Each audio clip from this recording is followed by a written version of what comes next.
Dear friends, it is a great pleasure to welcome you again in our house, Mrs. Rajavi. And as Jim has just said, it's also a great pleasure to warmly welcome our American guests, Governor Howard Dean, Senator Torricelli, and Congressman Patrick Kennedy.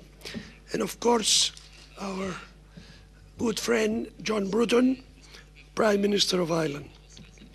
Last week, the so-called Supreme Leader of Iran said that his regime would continue with its nuclear weapons project, intensify its presence and influence in Iraq, and work for the rule of Islamic parties in the region.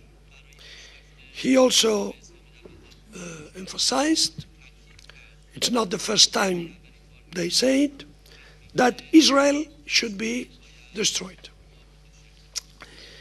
He also instructed his internal political opponents not to protest if they are not elected in March elections, and not to, and I quote, help the enemy, but to submit to and obey the will of the Guardians' Council. So we can imagine what kind of elections can be held in a dictatorship of this sort. Khomeini's speech and the developments of the past months clearly prove or demonstrate four realities. First, the Iranian regime has no intention to abide by international laws and will not give up its oppression, terrorism, and nuclear program. The second reality is that the regime relies mainly on our weak policies, on the weak policies of the West. It sees the European sanctions as indeed painful, but they are convinced they will unite the country more strongly. Third, the only solution to get rid of the nightmare of this fundamentalist totalitarianism that soon could be armed with nuclear weapons, the only solution to get rid of it is to bring democratic change to Iran.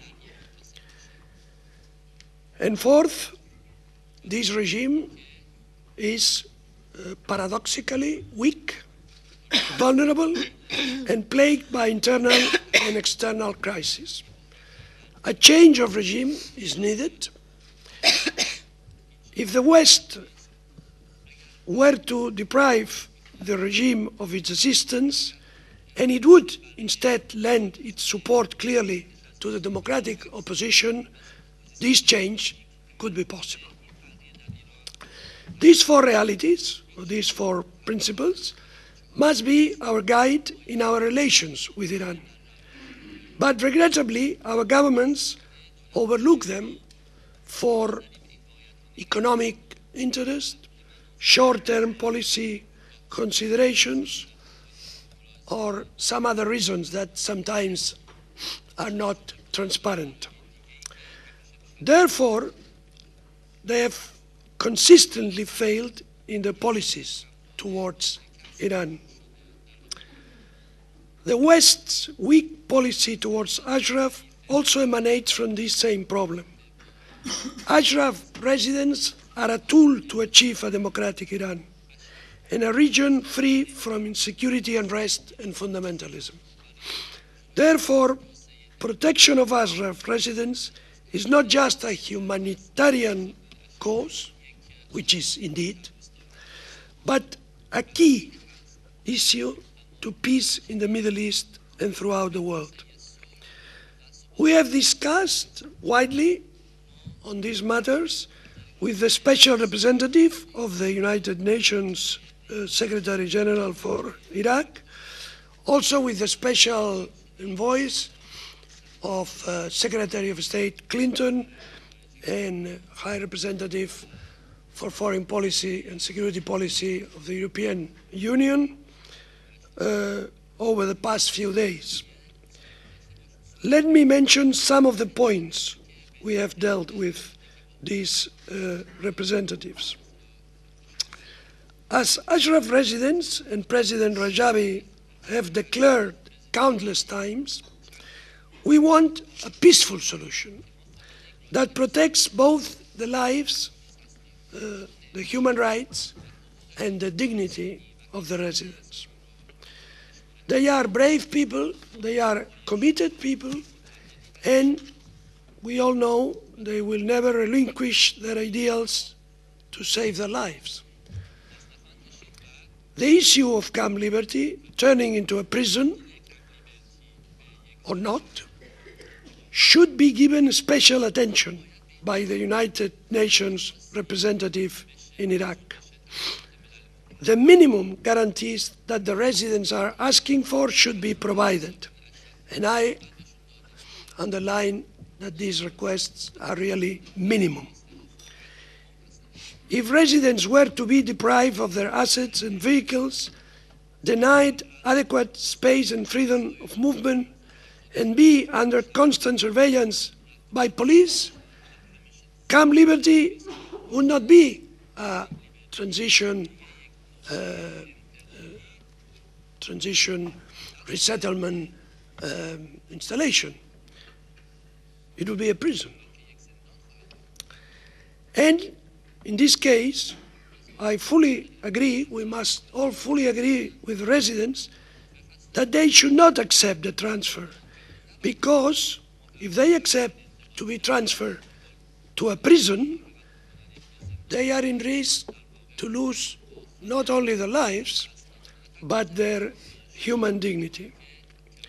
We encourage the Secretary General, Special Representative in Iraq, not to agree to such conditions, and instead ask the government of Iraq to facilitate the transfer from Ashraf to Camp Liberty in a way that respects the standards applicable to refugees.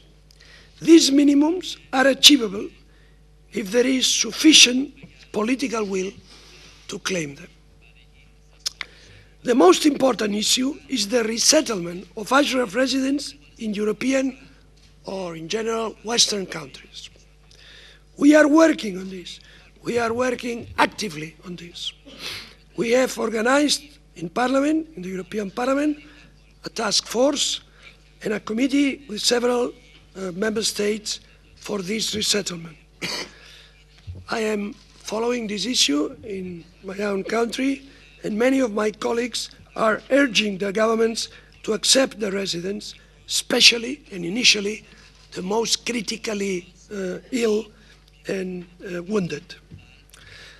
But the above-mentioned issues and concerns we have about Camp Liberty need to be solved as soon as possible.